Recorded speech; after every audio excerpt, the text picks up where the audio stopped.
খুবই মজাদার একটি পিঠার রেসিপি নিয়ে হাজির হয়ে গিয়েছি আজকে তৈরি করে দেখাবো মুগ পাকন পিঠা। খুব সহজ করে দেখানোর চেষ্টা করব। আসসালামু আলাইকুম, স্বাগতম জেসমিন রসুই ঘরে। পিঠা তৈরিতে যা যা লাগছে, আমি এখানে মুগ ডাল নিয়েছি 1.5 কাপ, সাথে নিয়েছি 2 কাপ চালের গুঁড়ি। আমি চালের গুঁড়ি এবং মুগ ডাল দিয়েই পিঠাটা তৈরি করব। মুগ ডালটাকে প্রথমে আমি টেলে নিয়ে ভালো করে ধুয়ে নিব, এরপর এটাকে সেদ্ধ করে নিব। ডাল সেদ্ধ করার জন্য আমি এখানে 4 কাপ পানি ব্যবহার করব। যারা আমার ভিডিওগুলো দেখেন কিন্তু এখন পর্যন্ত আমার চ্যানেলটিকে সাবস্ক্রাইব করেনি, আশা করি আমার চ্যানেলটিকে সাবস্ক্রাইব করে রাখবেন। আমি এখানে 1.5 কাপ ডাল নিয়েছিলাম, এটাকে টেলে ধুয়ে নেবার পর পানিতে ফুলে ডালটা 1 কাপ হয়ে গিয়েছে। এই ডালটাকে আমি আগেই বলেছি 4 কাপ পানি দিয়ে এটাকে সেদ্ধ করব। খুব ভালো করে সেদ্ধ করে নিতে হবে। ভালো করে সেদ্ধ করে নিয়ে ডালটাকে আমি ঘুটে নিব। ডালটাকে ঘুটে নিয়ে এটাকে শুকিয়ে 2 কাপ পানিতে নিয়ে আসব। আমি যেহেতু 2 কাপ চালের গুঁড়ি ব্যবহার করছি, 2 কাপ পরিমাণ এরকম লিকুইড ডালটা লাগবে।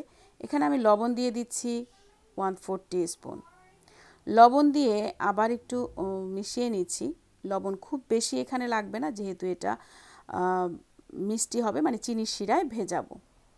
ঠিক এইরকম ঘন হয়ে আসার পর এরপরে আমি এটার ভিতরে চালের গুঁড়িটা দিয়ে দিব।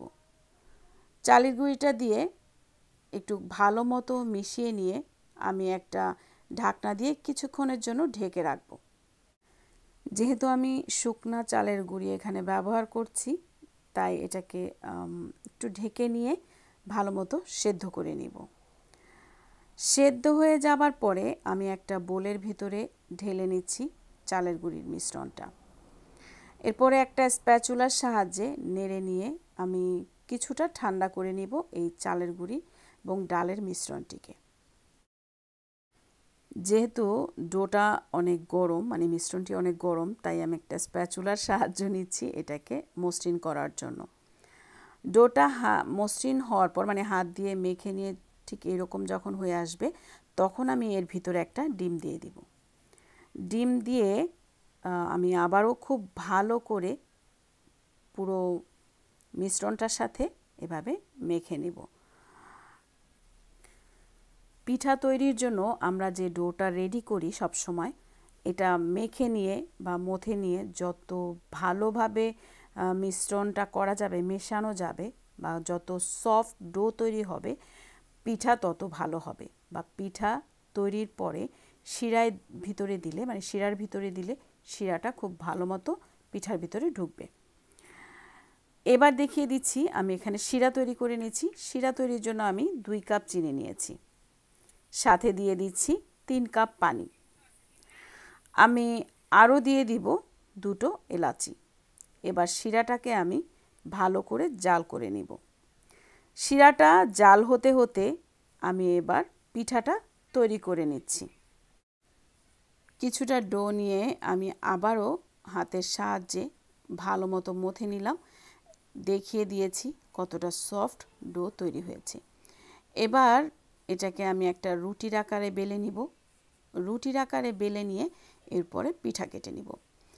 আসলে মুগ পাকন পিঠাটা তৈরির জন্য কোনো নির্দিষ্ট ডিজাইন এখানে নাই। আপনি আপনাদের পছন্দ মতো, আপনারা নিজেদের পছন্দ মতো যে কোনো ডিজাইন এখানে কেটে নিতে পারবেন। আমি পিঠাটা বানানোর জন্য প্রথমে একটা কুকি কাটার নিয়েছি। কুকি কাটার দিয়ে পিঠাটা কেটে দেখিয়ে দিচ্ছি। এরপরে আমি যেটা ব্যবহার করব সেটা হচ্ছে সুই। আমি যেহেতু দেশের বাইরে থাকি, এখানে আমি খেজুর কাটা পাই না, তাই আমি সুইয়ের সাহায্যে এভাবে একটা পিঠা কেটে আপনাদেরকে দেখিয়ে দিচ্ছি। আপনারা চাইলে ছুরির সাহায্যেও এভাবে বিভিন্ন রকমের শেপে কেটে নিতে পারেন। সুই দিয়েই আমি 4-5টাকে এভাবে কেটে কেটে নিয়েছি। আমি আরও একটা জিনিস ব্যবহার করেছি, সেটা হচ্ছে আমরা যেটাকে বলি চিমটা। ব্রু প্লাগ করার জন্য যে চিমটাটা ব্যবহার করি, সেটা দিয়ে এভাবে পিঠাটাকে কেটে নিচ্ছি। আসলে এভাবে এরকম পাতার আকারে তুলে নিয়ে শিরাটা খুব ভালো ঢুকে। আর এই পিঠা তৈরিতে আগেই বলেছি আপনারা আপনাদের মনের মাধুরী মিশায়ে ডিজাইনটা তৈরি করে নেবেন।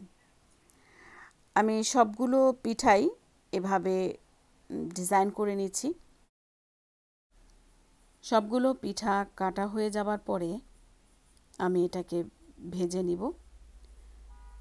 একটু গরম তেলেই ভাজতে হবে, তবে একটু সময় নিয়ে পিঠাটাকে ভাজতে হবে। আমি পিঠাগুলো বানিয়ে নিই, এরপরে আমি ভাজার অংশটাও আপনাদেরকে দেখিয়ে দিব।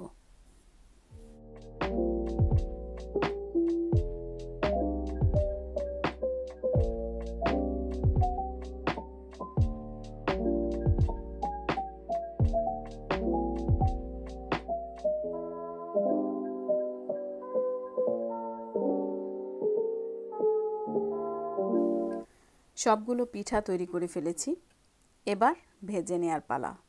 তার আগে দেখিয়ে দিচ্ছি শিরাটাকে।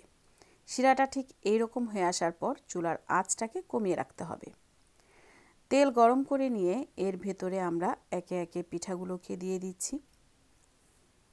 পিঠাগুলো দিয়ে নিয়ে যখন একটা পাশ কিছুটা হয়ে আসবে তখন পিঠাগুলোকে উল্টে দিব। পিঠাগুলোকে একটু নেড়ে চেড়ে দিচ্ছি। নেড়ে চেড়ে দিয়ে আমরা একটু পরেই পিঠাটাকে উল্টে দিব। উল্টে দিলেই দেখা যাবে যে পিঠার একটা পাশ কিছুটা লালচে হয়ে আসছে এবং পিঠাগুলো ভেসে উঠেছে। এইভাবেই আমরা আরও কিছুক্ষণ উল্টে পাল্টে ভেজে নিব। পিঠাগুলো যখন বাদামি কালার হয়ে আসবে তখন আমরা এটাকে পিঠাটাকে শিরাতে দিব। ঠিক এই অবস্থায় এলেই আমরা পিঠাগুলোকে তুলে নিব। তুলে নিয়ে এটাকে শিরায় দিয়ে দিব। আমরা যে শিরাটা তৈরি করেছিলাম সেটা চুলার আঁচটা কমিয়ে চুলার উপরেই রেখে দিয়েছি। ঠিক এভাবে শিরায় দিয়ে নিয়ে আমি একটু নেড়ে দিব। একটা স্প্যাচুলার সাহায্যে আমি পিঠাগুলোকে একটু উল্টে পাল্টে দিয়েছি। পিঠাগুলো খুব বেশি সময় নিয়ে ভিজিয়ে রাখতে হয় না। এই পিঠাগুলো আমি এক ধাপে পিঠাগুলো তুলে নিচ্ছি। চিনির শিরাটা আমি খুব বেশি ঘনও করিনি, পাতলাও রাখিনি, একটা মাঝামাঝি অবস্থানে রেখেছি, যার কারণে পিঠাগুলো ভিজতে সময় লাগেনি। আশা করি রেসিপিটি আপনাদের ভালো লেগেছে। যদি ভালো লেগে থাকে তাহলে অবশ্যই লাইক করবেন, শেয়ার করে অন্যকে দেখার সুযোগ করে দিবেন, সাবস্ক্রাইব করে পাশের বেল আইকনটিও প্রেস করে রাখবেন প্রত্যেকটা নতুন নতুন ভিডিওর নোটিফিকেশন পাওয়ার জন্য। আজ এ পর্যন্তই। ভালো থাকবেন সবাই। আল্লাহ হাফেজ।